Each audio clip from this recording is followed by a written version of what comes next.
Greetings, everyone, and welcome to another edition of In Studio. I'm your host, Ted Perch, and this morning we're at the Invisible Fountain with Luke Cavagnac.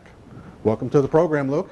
Thank you. And we're surrounded by your artwork, and I want to know about this, and I'm going to read I think it's a poem, but something was on your website, and I think it explains a lot about your work. It says, often the world of a painting is a four-sided proposition. Not lame, but totally Squaresville, man. Like a totally different meeting, like height by width. Like any way you go, you fall right off the planet that is the painting. Get it? Got it. Good. So you wrote this, so tell us about what this is about. Well, I wrote it for a show that was called Squaresville, I think. Right, so yeah. I had the square idea in mind. So Yeah. that's why all the references to squares. Right. But most of my paintings are square or rectangular. So I don't know. I was just trying to put across the feeling of how much you can fit into a painting. You know. And also, what to me is like whatever you can fit into a painting, and what's there, because you say, like any way you go, you'll fall right off the planet that is the painting. So each painting is its own place. Yeah, it's its own thing. Yeah. So we're here in your studio and surrounded by your artwork.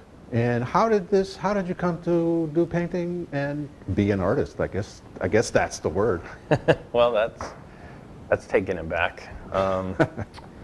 Well, go back. Going back. All kids draw and stuff, and I was no different in that regard, I guess. My parents were both artists to really? a certain degree. Yeah. And That helps a lot. probably that encouraged me to do it a little more than some kids might have. And I don't know,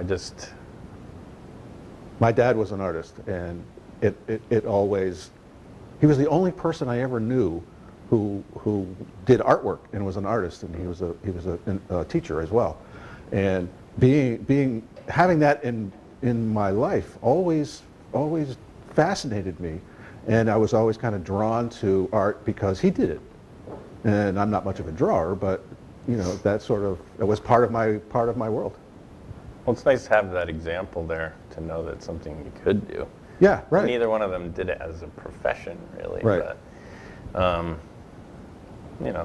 like if some people would just never even think to try to make a career out of art because the odds are against you. The odds and are really stacked against you. Yeah, you don't see a lot of people doing it. It's like, Yeah. But a lot of people try, yeah. throw themselves in the market, and sometimes you get lucky, or sometimes you're just satisfied with what you're doing, and it means something to you. Yeah, it's sort of, a lot of people look at it as the scale from like hobby to career. Right. Everyone's somewhere on that scale, I guess. Yeah. But Well, hopefully I'm closer to the career end of it. well, it kind of looks that way. I mean, yeah, sure. I know Joe, my friend Joe Sorenko, down at Paragon, he told me once that everyone has art within them. Everyone is an artist, regardless of how it plays out. You can do paintings like yourself. You could paint rocks in your driveway. Any way that you can express yourself that way is art. And so you don't have to be a professional, and you don't have to consider yourself doing anything except something that satisfies your soul. Yeah, everyone likes to share stuff about themselves, and everyone likes to share pictures, for example. Yeah. Like you see that everywhere now because it's so easy. Yeah. So like sharing pictures is nothing new for most people, and Right. it's kind of like just what I do, but they're pictures that I make with paint. Yeah. So how did you get started? I mean, outside of your childhood drawing and stuff, it drew you obviously to something greater than just doodling. Yeah, it's sort of like the doodles just snowballed into more of a thing, I guess. Yeah. Something I want to do a lot because. And you do a lot. Yeah, You're. I like that feeling of getting lost in the process of making paintings. Yeah. How about that? Yeah, it takes a little while to get your momentum to where you get to that point. Yeah. But once you get into that zone, it's pretty awesome. Is that you get that feeling? I have a friend who's a writer, and he's a novelist, and he says when he gets into that zone with his characters, everything else goes away, and he's in that world, and he's creating, and he's writing, and that world just comes to life, and that's pretty awesome to think about that. It's ethereal, and you come back thinking, you look at what you've done, and you say, I mean, you look at what you've done, it's like, whoa. And you can go there again and again, and here we are. I mean, you're the invisible fountain, right? That's what I call this place. That's right. And I guess in a way, everyone has their own invisible fountain, creativity that comes up from we don't really know where, but yeah. So did you go to art school or any of that sort of thing? I went to college and I majored in art. Yeah. Yeah. And so took quite a few classes in drawing and painting. Yeah. It was not an art school, but no, but you that's got what my the focus was. fundamentals and the basics of that sort of thing. And how long have you been here at Eastworks? I've been here since 2003. I started renting this studio. Wow, so that's a long time. 12 years. This will be the 12th year. Your work reminds me seems to me to have a lot of Keith Haring in it, and a lot of sort of folk art, street art kind of thing. What do you think about that? I like Keith Haring. Yeah. His art. I mean, I don't know the man, and he's not alive anymore. But no. I think the main things maybe my art has in common with his is lots of it is sort of simple, as far as composition and. Yeah, but it's also very dynamic. You know, all the paintings, they have some movement there. There's really an energy that is in even the smallest ones. They just don't sit there. They come right out. Thanks. Yeah, he had sort of that thing going on too, I think. Yeah. Did you have any other influences like that you can say, I saw his work or her work and something about it, I carried some of it with me because it's... I think there's a lot of different artists. Like, probably everything I've seen, like, I looked at a lot of comic books when I was a kid, and I think that probably affected me a lot more than Keith Haring. Keith Haring is probably more of a thing that I noticed the similarity. And people kept mentioning him because I didn't know who he was at first. Comic book, sure. Sure, that illustration style, it's direct and just pops right out at you. Yeah, the colors aren't like mixed, they're all separate. And there's a lot of bold lines, outlines and stuff. Yeah. I sort of incorporate that aesthetic a lot into my work. Yes, you do. It's fun to look at your work because of all the different things that you're doing with it, and you cover a lot of subjects. I mean, we have cupcakes and a skull. Yeah, I try not to censor myself. I try to just paint whatever comes to mind. Yeah. But of course, it's impossible not to stop yourself from painting certain things, but you know. Oh. I mean, your mind goes faster than the paintbrush, probably. Most people, I would think.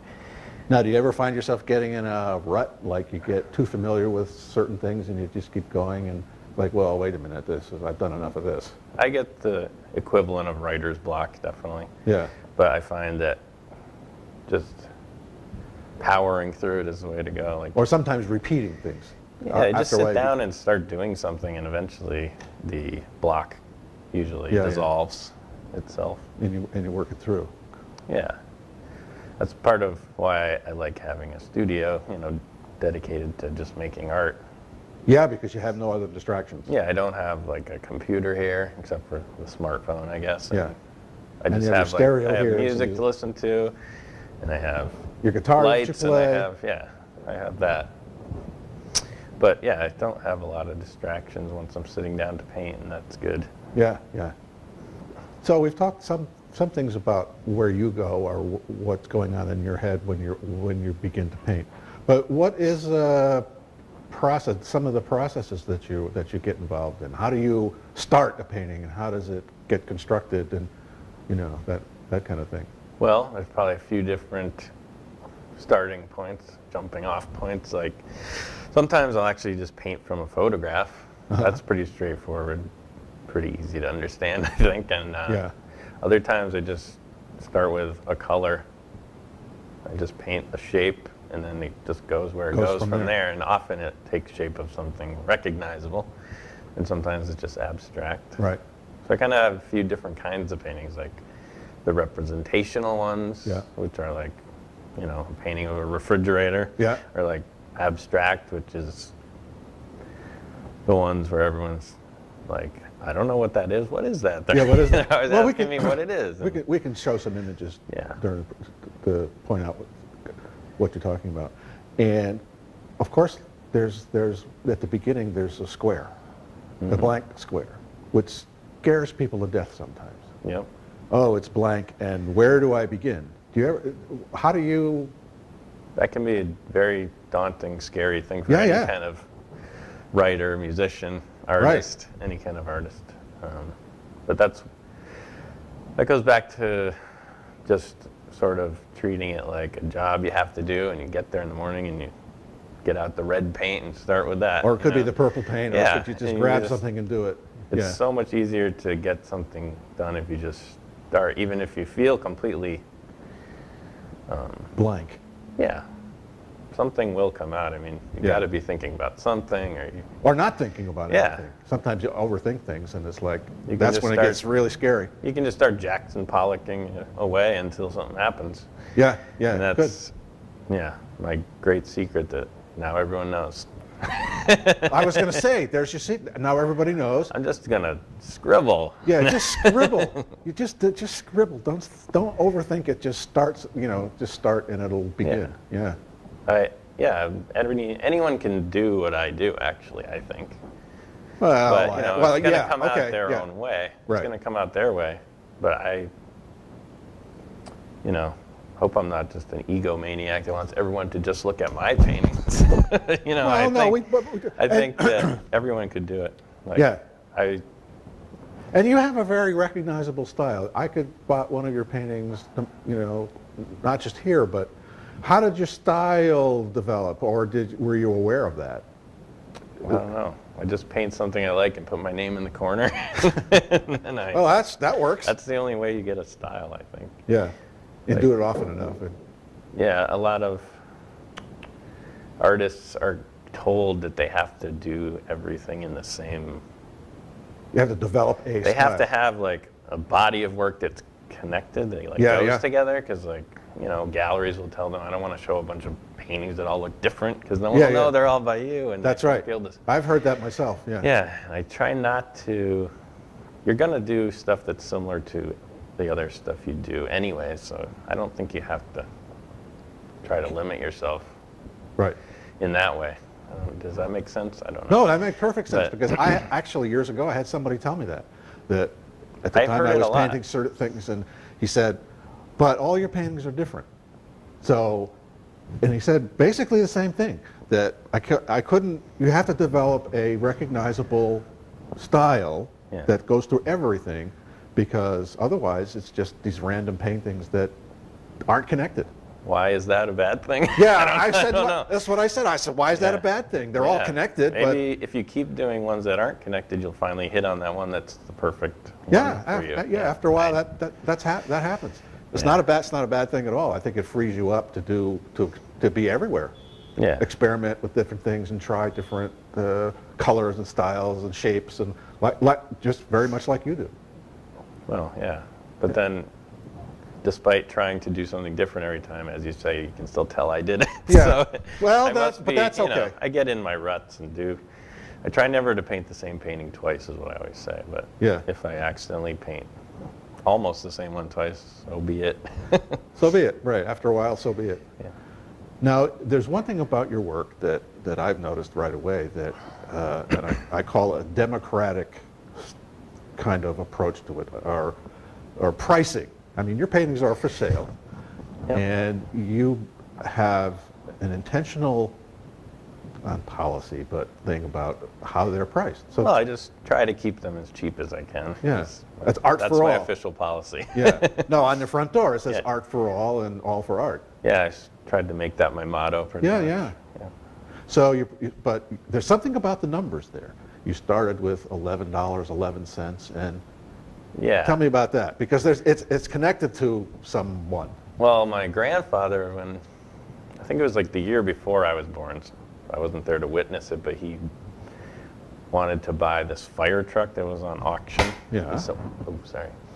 And so my grandfather bid on this fire truck, and he bid $777.77, and he won the truck. So I have like a little newspaper clipping that has that story of him buying that in there. And I just sort of extrapolated from that price. I just did all repeating numbers. I thought it looked cool, and it does. Sort of gives some people another thing to talk about besides the painting. $15.15, $21.21. At first, they were all just the same number. It would have to be 33333 or whatever. Yeah. And I'm actually having a big crisis right now because I'm thinking of raising my prices a little, and I don't know how to do it exactly. But I think they're going to go from 11 to 21. Well, cost of living, everything is connected that way, and but still, I mean, it's democratic with a small d, and it's affordable for people. I want regular people to be able to buy them. Now, your most recent project is you're doing a mural for East Hampton City Arts that's going to be placed on Union Street Market. Is that what? I think it's called the Union Market. Union Market, right at the head of the cultural district coming into town. Yep. And that was a competition or contest that you won, apparently. I don't know how I did that, but that's what I'm working on. It's as local as you can get, that is, because I'm making it in East Hampton, and I'm hanging it up, hopefully permanently in East Hampton. What's the timetable on that? In June sometime? No, it's going to be put up sooner the better, as far as I'm concerned. Sooner the better, yeah. But I hope it goes up in April.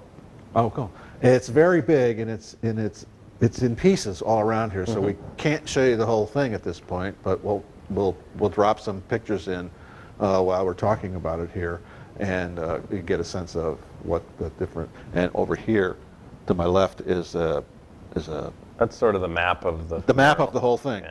So there's 25? No, 6, 18, 20. 49, I think. Yeah, squares. 49 images, squares, various aspects of life in East Hampton. There's cupcakes, pizza, there's ice cream there somewhere. Yeah. And this guy's into food, apparently. Yeah. And there's a guitar and a skull. I don't know what that represents, but anyways, different aspects of life here in town, and it's going up on Union Market in April, which is. I think everyone is really looking forward to this. I am. It's just going to, not only is your studio will be cleared out, but it'll be right there, and a whole new look for that wall that when you're driving into town. He doesn't want to lose this comedy gold or whatever it is. Well, the momentum, just talking without having any pressure to perform anything. Can we swear in this? Yep. Sure. Yeah, sure. This is we'll just have to play it after 10 o'clock. That's all. F or higher, it's going to be. F or higher. Darn it! I'm always getting stuff before the beeps in there. Little sound. Yeah, I used to do college radio, and in early days of rap, they would sneak in some F words and stuff, and going along grooving on the song, and all of a sudden, bang, and you can't catch it. Sometimes you can't catch it. You have to go back and say, "Oops, sorry, folks." That's why they call it the F-bomb. The F-bomb, yeah. It goes off and ruins everything sometimes. Or makes it better, Yeah, sure. Adds emphasis. Yeah. So that's the 49 square.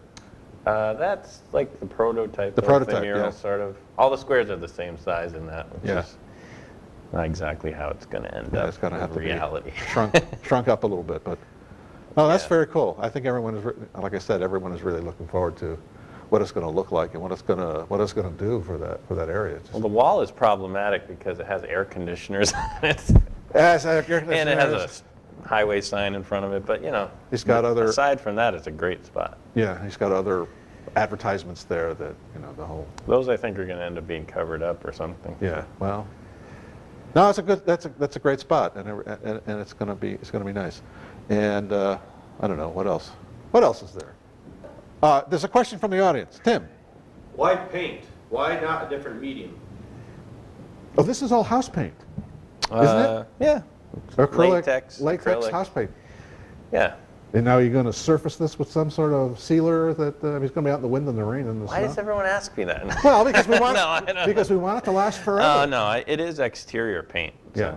I'm hoping it holds up. I have some signs I painted that are out in the parking lot that have been there for Yeah, over a decade, and they're still there. they're still there. Well, So I am hopeful. a decade is a long time. But at some point, they're going to say, "Get rid of that mural. Yeah, Just get something well- else in there. We're done with this." I believe the contract stipulates 10 years. Huh. It must last for Must at la- least. it So must hopefully last. it'll outlive that. But you Yeah. never know. 10 years is a good run. Better than most. Yeah, But you're right. To his question, I did not answer it at all. Well, we did. Just for point of conversation. Yeah, no, it's acrylic house paint, exterior house paint, and like you said, it's going to hopefully last for 10 years, Oh, more, I hope. or like enamel, some sort of a. Maybe it'll, yeah. Who knows what'll happen to it? And it's all on plywood, right? Yeah, it's special plywood that I bought that's used for painting outdoor signs. Ah, good, because that'll help. Otherwise, it'll just. I think I used the right materials. Well, we trust that you know what you're doing. I'm a professional. Don't worry about You're the this. professional. Yeah, don't worry about it. You're the professional. I got it. Leave all the specifications to me. I got it covered. Don't worry. But yeah, that's my medium paint. Right. That's what So I you like said to it's use. pretty much all done, right? Pretty You're doing much. a little- I have some. There are a bunch of large squares and a bunch of smaller, almost squares, Yeah. and I'm still finishing up some of the small ones. Yeah. Well, good. Then I'll get it out of here, and you can get back to painting out of here. get back to your own life. And I asked you this before, but you have so many paintings in here. Do you have a storage somewhere else? I mean, where do they all? I try after to a while? keep everything on the wall if possible, as long as I have enough wall space. Yeah. I will stack them up if I need to. Yeah. But if no one can see them, what's the point? Right. So, try not to put too many things in storage. No, but I imagine with your democratic price point that you managed to move quite a bit of inventory. Well, I don't. It's a business after Yeah, all. it You're in the is. business. This is how you support yourself. I may not have the world's soundest business plan, but I'm trying to make it work. Yeah. Well, so far after 12 years, you're still here. I'm still here. Yeah. Yeah. Yeah. I'm not a quitter. Well, good. Good. Hang in there because it's fun having you. It's fun having your work. You see your work, and you have multiple exhibits a year. I mean, there's the one coming up. Now we're doing this in March, and hopefully we'll get this up before this particular show of yours is over. But I saw in the paper the other day. What's it called? I don't know, but I have. Yeah. Well, I have parties, or you can call them art openings here. Yeah. I try to do it every 3 months. Right. But this mural project has messed up my calendar Messed up your- because I have stuff laying all over the place, Yeah. and it's hard to invite a bunch of people in if they can't stand or sit anywhere. Right.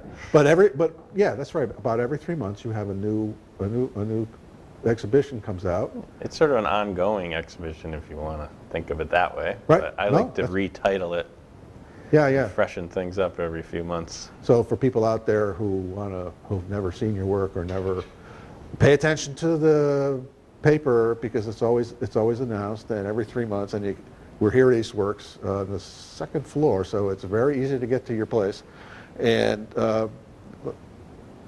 everything is always here, and it's like you say, it's an ongoing thing. So you'll see it, and there's always a different title. So do you have different theme paintings that are tied to that, or is it just sometimes the newest paintings give me the idea for the show title, just like with most art openings. right? But there's always, if you come here once a year or 4 times a year or whatever, you should see something that you didn't see last Right. time.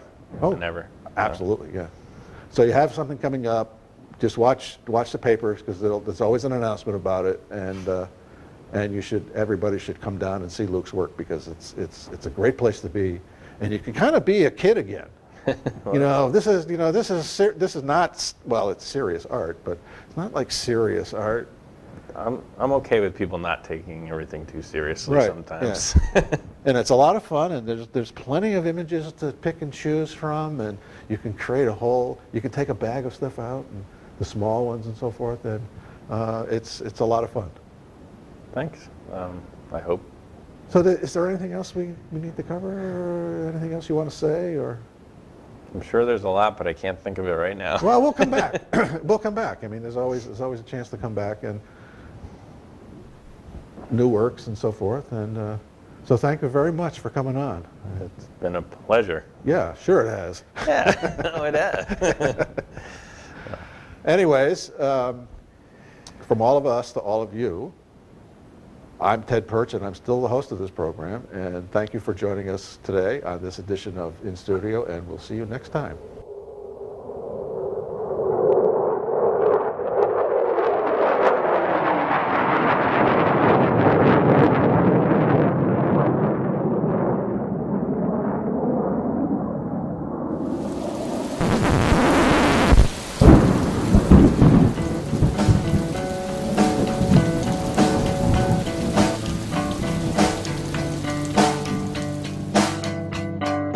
Open your eyes, here comes a bigger part.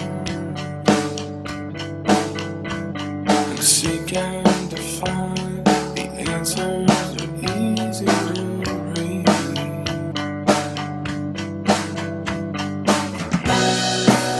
Face that inevitable.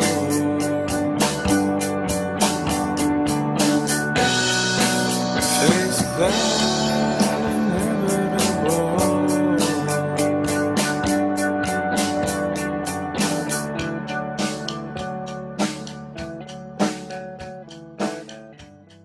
My parting words would be relax, have fun, and rest easy. And aloha. Aloha! Aloha!